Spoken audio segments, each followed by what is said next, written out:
Citoyennes, citoyens, bonjour et bienvenue dans Dernière Nouvelle des Étoiles. Il y a quelques mois, on a réalisé un dossier de l'espace sur l'origine des trous noirs supermassifs. Contrairement aux trous noirs stellaires, celle-ci est encore un mystère. On sait comment un trou noir peut se former à la mort d'une étoile massive, mais on ne sait pas expliquer comment des trous noirs immenses de plusieurs millions voire milliards de masses solaires sont apparus très tôt dans l'histoire de l'univers. On peut cependant faire plusieurs hypothèses. La première serait d'imaginer de grands trous noirs stellaires nés de la mort des étoiles de population 3, les premières étoiles de l'histoire de l'univers qui auraient été immenses. Ils auraient ensuite grandi par fusion et accrétion jusqu'à atteindre une taille colossale.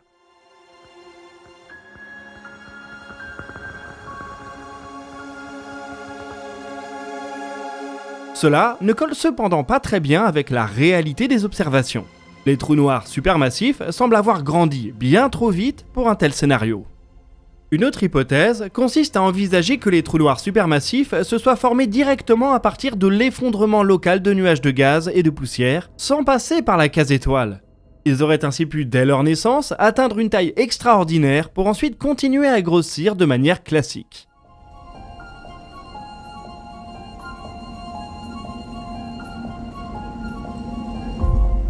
Une troisième hypothèse, enfin, envisage des trous noirs primordiaux qui seraient nés spontanément de l'effondrement de légère surdensité quelques instants après le Big Bang. L'avantage des trous noirs primordiaux, c'est qu'ils peuvent adopter n'importe quelle taille, microscopique ou gigantesque. Comprendre lequel de ces scénarios colle le mieux à la réalité est fondamental pour dévoiler l'histoire de l'univers. Les trous noirs supermassifs forment en effet des mécanismes primaires de l'évolution des galaxies et de la création de nouvelles étoiles.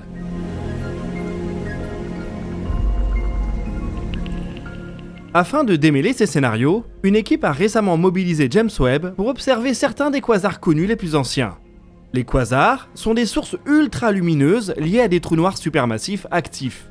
Ils se sont concentrés sur 6 objets vieux de 13 milliards d'années et donc très précoces dans l'histoire de l'univers. Grâce à l'instrument NIRCam de James Webb, ils ont pu départager pour 3 d'entre eux la lumière issue du quasar de celle issue de sa galaxie hôte, et ainsi établir un rapport de masse entre les deux. Le résultat est surprenant.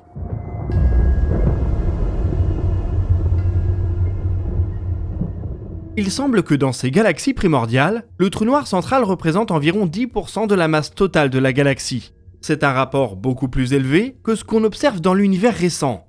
Dans les galaxies qui nous entourent, les trous noirs supermassifs auraient plutôt tendance à représenter 0,1% de la masse totale de la galaxie.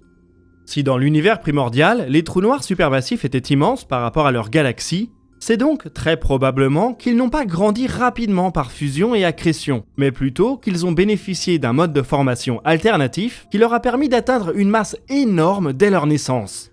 Ce seraient donc plutôt les scénarios de l'effondrement local de nuages de gaz ou de grands trous noirs primordiaux qui seraient les plus pertinents. Évidemment, un autre mode de formation qui n'aurait pas encore été envisagé ou compris est également possible. Il reste cependant très complexe d'obtenir des informations précises dans des périodes aussi reculées de l'univers. James Webb fait un travail remarquable, mais même lui flirte avec les limites de ses capacités. Il faudrait idéalement reproduire les mêmes mesures sur des dizaines ou des centaines de quasars précoces. Ce sera peut-être un travail pour la prochaine génération de grands télescopes qui est en train d'émerger au sol et que la NASA commence à concevoir pour l'espace.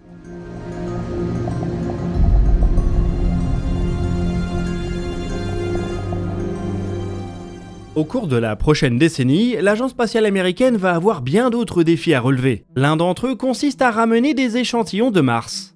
La NASA et l'ESA, son homologue européenne, se sont lancés dans cette aventure il y a quelques années déjà. Le rover Perseverance est ainsi en train de collecter une série d'échantillons au niveau du cratère J0, qui doivent à terme être ramenés sur Terre. Le plan initial consistait à séparer l'effort entre Américains et Européens, les uns se chargeant des drones de récupération et de la fusée devant décoller depuis Mars, et les autres concevant les vaisseaux de transfert entre les deux planètes. Seulement, les premières études montrent que l'effort s'annonce bien plus complexe et coûteux que précédemment estimé. La NASA espérait s'en tirer avec un budget de 5 milliards de dollars, mais il faudrait plutôt compter sur 10 ou 11 milliards aux dernières estimations.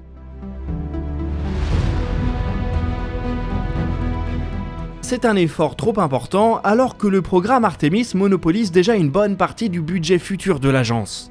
Aussi, la NASA a décidé de suivre la logique qui lui est si familière ces dernières années, se tourner vers l'industrie privée. Elle a sélectionné 7 acteurs pour étudier des scénarios alternatifs. Ils vont toucher une petite bourse d'1,5 million de dollars pour mener une étude de 90 jours. La NASA va elle-même mener 3 autres études en interne. L'ambition, c'est qu'au moins un de ces acteurs parviendra à produire une solution réaliste qui s'inscrit dans des délais et un coût inférieur aux prévisions de la NASA. Est-ce que le privé peut faire mieux que le public ? C'est l'éternel débat qui englobe bien d'autres industries que le spatial.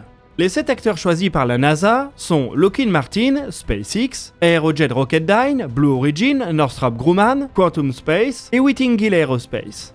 Les 2 derniers sont des noms relativement inconnus, mais l'agence spatiale américaine a su prouver ces dernières années qu'il est souvent pertinent de faire émerger les nouveaux acteurs. SpaceX y voit pour sa part un moyen d'envoyer son Starship sur Mars avec le soutien de la NASA. On devrait donc savoir d'ici 3 mois environ si l'effort de retour des échantillons de Perseverance va pouvoir être maintenu. Encore une fois, ce pourrait être la pression chinoise qui pousse les États-Unis à faire un effort qu'ils n'auraient autrement pas concédé. La CNSA, l'agence spatiale chinoise, espère en effet elle-même procéder à une mission de retour d'échantillons de la planète rouge d'ici une dizaine d'années.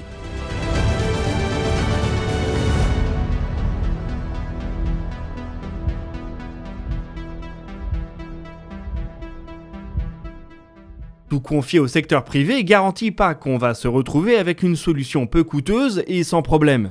Boeing a développé pour le compte de la NASA le vaisseau Starliner, qui est en train de mener sa première mission, et cette dernière connaît son lot de petites péripéties. Au cours des 2 dernières semaines, le vaisseau qui mène son premier vol habité a connu une série de fuites d'hélium, 5 en tout. Elles semblent assez minimes mais affectent son système de propulsion. La NASA et Boeing veulent donc se donner le temps de vérifier qu'elle ne présente aucun risque pour la mission. Il a ainsi été décidé de retarder le retour sur Terre de Starliner. Il va rester docké un petit peu plus longtemps à l'ISS et devrait revenir ce samedi au plus tôt. Une première fuite d'hélium avait été identifiée avant le décollage, mais avait été jugée sans importance.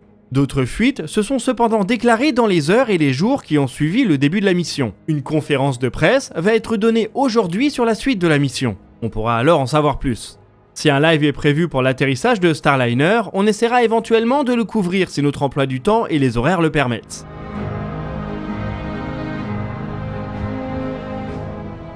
Le spatial américain voit également se dessiner une nouvelle génération de lanceurs partiellement ou entièrement réutilisables. C'est le cas de la New Glenn de Blue Origin qui devrait faire son premier vol dans les mois qui viennent. La FCC, l'organisme qui régit les télécommunications aux États-Unis, vient de fournir une autorisation à l'entreprise pour utiliser certaines fréquences liées à ce lancement entre la semaine dernière et le 31 octobre 2024. On peut peut-être estimer le décollage de cette nouvelle fusée géante autour de septembre, puisque cela correspondrait à une fenêtre de tir vers Mars, et que la NASA compte sur la fusée pour lancer la mission Escapade qui part justement vers Mars. Blue Origin semble donc enfin arriver au bout du développement de son premier lanceur orbital.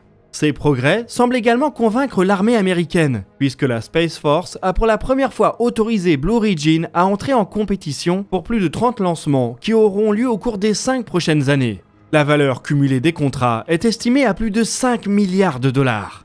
ULA et SpaceX sont les autres acteurs qui peuvent prétendre à remporter ces lancements.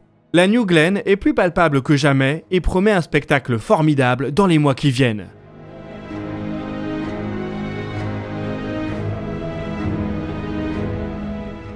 C'est un lanceur de presque 100 mètres de haut pour 7 mètres de diamètre équipé d'un premier étage réutilisable. Blue Origin espère à terme le rendre entièrement réutilisable via le projet Jarvis, dont on sait encore peu de choses.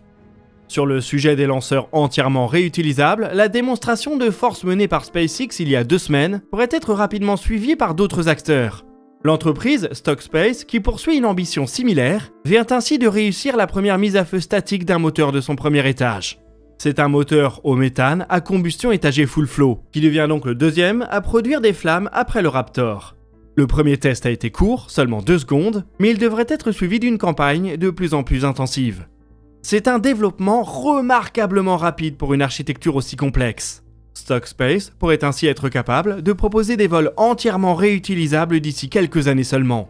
Si on a un peu de chance, la situation de domination technologique de la Falcon 9 pendant des années pourrait donc ne pas se reproduire avec le Starship, du moins de l'autre côté de l'Atlantique.